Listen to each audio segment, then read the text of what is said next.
Buteur après un très gros loupé, 5,5 par la note de Foot Mercato. Par la rédaction de Foot Mercato. Qu'est-ce que t'en as pensé, toi, Alexandre? Peut-être que je vais être à contre-courant, mais moi, Gonzalo Ramos, il m'a pas convaincu, mais il m'a montré des choses intéressantes. Pourquoi? Parce que oui, dans la finition, etc., on n'a rien vu d'extraordinaire. On a même vu plus de ratés que de buts, mais il y en a un au but. Il est buteur au final. Par contre, Gonzalo Ramos, j'ai vu un vrai numéro 9. Et j'ai vu des ailiers du Paris Saint-Germain qui ont joué pour leur numéro 9. J'ai vu un mec qui pesait dans la surface de réparation. J'ai vu un mec qui apportait du danger. Les défenseurs venaient sur lui, etc., lors des coups de pied arrêtés, lors des situations où il se positionnait entre les deux centraux dans la surface, il allait mettre sa tête. Oui, c'était pas forcément superbe dans la réalisation, mais tu avais ce mec qui pesait dans la surface de réparation, ce mec qui était toujours là, bien placé au bon moment pour essayer de faire la différence. Et ça manquait cruellement au Paris Saint-Germain. Et enfin, de voir un Paris Saint-Germain avec un nouveau visage, entre guillemets, avec un mec, un vrai numéro 9 de métier, qui est dans la surface, qui se positionne et qui a des occasions qui se les créent, parce qu'il est bien servi, parce que ses coéquipiers arrêtent un jeu un peu stéréotypé en tournant autour du but pendant 45 minutes pour essayer de trouver une solution. Là, au moins, ils se disent, ah bah, la solution, il y a mon 9 dans la surface, je centre sur lui, j'essaie de combiner pour aller le chercher. On l'a vu ce but, où c'est Barcola qui centre sur Hakimi qui remet, superbe action collective, qui conclut, qui par un numéro 9, le numéro 9 c'est Gonzalo Ramos. Après, forcément, dans la finition, on sait que Ramos, c'est pas Haaland, c'est pas le tueur ultime pour le moment. Après, il a encore une marge de progression, il peut progresser. Mais moi, je vois des choses intéressantes et je me dis que je préfère toujours ce visage du Paris Saint-Germain avec un numéro 9 que sans. Et Ramos, peut-être qu'avec le temps, il sera un peu plus adroit devant le but. Et là, on est sur un mec en phase de reprise encore, donc qu'il en manque des occasions. Je lui pardonne encore. En tout cas, le chat te rejoint. Hein. Il fait du bien, Ramos, bonne mentalité. Ramos, enfin un vrai neuf. Un vrai neuf, ça fait du bien. Est-ce que tu rejoins Alexandre? Toi, est-ce qu'il t'a quand même convaincu, prenant en compte le contexte collectif et surtout le contexte individuel de retour de blessure? C'est vrai qu'au début du match, j'ai eu très peur. J'avais cru qu'on allait revoir le match contre Auxerre où il a eu. C'est pas faute de se créer des occasions, mais il faut encore marquer les buts. Après, oui, je suis d'accord avec toi sur le fait qu'il est encore un peu en phase de reprise et que tu sens qu'il n'est pas à 100%, c'est une certitude. Il manque aussi également de confiance. Alors après, oui, bien sûr qu'on est content de retrouver un neuf. Heureusement, parce que bon, c'est quand même le PSG. Visiblement, Kolo Muani, c'est pas un neuf. Surtout pas pour Luis Enrique. Donc, tu avais besoin de mettre un neuf, c'était obligé. Mais là, aujourd'hui, je trouve que c'est encore un peu limité. Moi aussi, je suis encore un peu sur ma faim parce que moi, j'aurais voulu plus d'impact offensif, mais peut-être que c'est aussi le fait qu'il était en phase de reprise et qu'il n'a pas pu beaucoup apporter plus. Mais moi, je reste un peu encore dubitatif. Il faut se rendre compte que c'est un joueur qui n'a pas un historique de Ligue des Champions qui est très élevé. Il a dû mettre, c'est peut-être son 5e but en Ligue des Champions en 20-25 matchs avec Benfica. Un peu jeune aussi, quand même. Un peu jeune aussi.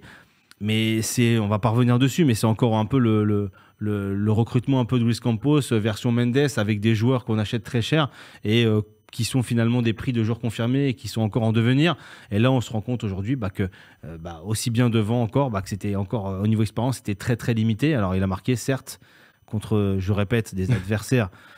Ouais, un positionnement dans la surface de réparation. Mais comme tu dis, on sent que dans son placement, on sent que c'est un vrai neuf. Et on sent que. Il n'y a pas de. Oui, on n'a pas menti sur la marchandise. Alors on sent que oui, peut-être, moi je me souviens un peu d'un Icardi ou même d'un Moïse Kean d'une manière très courte, mais qui faisait aussi le travail dans la surface en marquant des buts, en étant. On sentait leur présence. Je trouve que ça manque encore un peu de présence. Alors peut-être qu'on va le voir avec le futur. Peut-être que ce but va aussi le libérer parce que finalement l'année dernière il avait mis aussi quelques buts dans l'ombre de Mbappé. Là vraiment, c'est l'attaquant numéro 1. Il a aussi été handicapé parce que forcément il a été blessé et frappé en plein vol et stoppé net. Aujourd'hui voilà, donc même dans son jeu dos au but, il va apporter aussi beaucoup de choses. Donc c'est intéressant pour l'avenir. Comme tu dis, le prochain match c'est au mois de janvier. Donc il a largement 22 janvier contre Manchester. Il a largement le temps de se retaper et de retrouver la forme. Et peut-être qu'avec un Dembélé qui ira dans le bon sens, peut-être que ça peut faire avec un Barcola, avec un franchement et même un mercato. Hein. Après l'excuse du mercato, c'est peut-être pas encore, mais le 22 janvier, le mercato aura largement commencé en fait. Donc on va voir si ça recrute, mais en tout cas.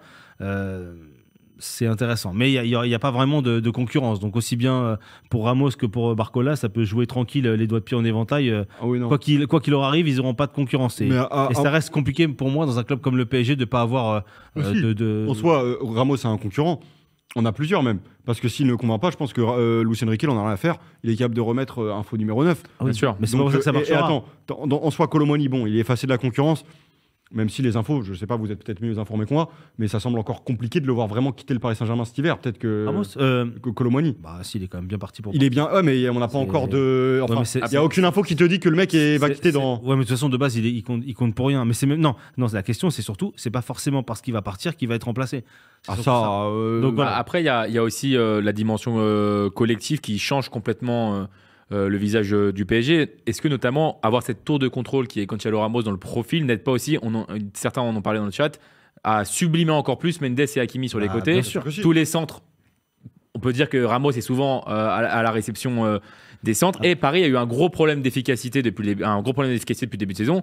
Et Ramos, il y a bien une chose qu'on ne peut pas lui reprocher depuis qu'il est arrivé à Paris, même l'année dernière, qu'il était tombé malade pendant très longtemps, il avait disparu, il avait une maladie assez sérieuse qui l'avait laissé en dehors du terrain, il a même perdu du Il poids. n'a pas eu de chance par rapport à etc. son arrivée à Paris. qu'il est arrivé. Là, il y a une stat qui est assez exceptionnelle. Au PSG, Ramos a marqué plus de buts que Kolo Muani en jouant 3 fois moins de matchs. Il a 23. Après, 3 fois moins de matchs, mais Kolo Muani a peut-être joué 3 fois moins, a joué peut-être pratiquement autant de minutes parce que Kolo Muani, si on compte un match pour. Ouais, 7 mais minutes, tu vois, l'année dernière, il a quand même fait des entrées où il était très très efficace. Le rapport minutes jouées, buts marqués, Ramos en Europe, même à l'échelle européenne, était assez 9 exceptionnel. buts en Ligue 1 ou 11 buts, je crois, en Ligue 1. Là, il en est à 23 apparitions avec Paris, 13 buts. Donc c'est quand même un joli ratio. À voir effectivement avec la régularité, le fait qu'il s'installe dans un système. 23 seulement. Ouais, il n'y en a pas beaucoup. L'année dernière, il était Mais absolument. il a joué, non, il a dû jouer plus parce que. Non, je suis pas sûr que non. Ah non, je te jure que non. Cette année, c'est 3 ou 4. L'année dernière, il a 20 en Ligue 1 et il doit avoir 3-4 en Ligue des Champions d'apparition, donc il doit être à pratiquement 30. Bon, Ouais, est-ce pense. que c'est important? Bah, Ah, regarde. ouais.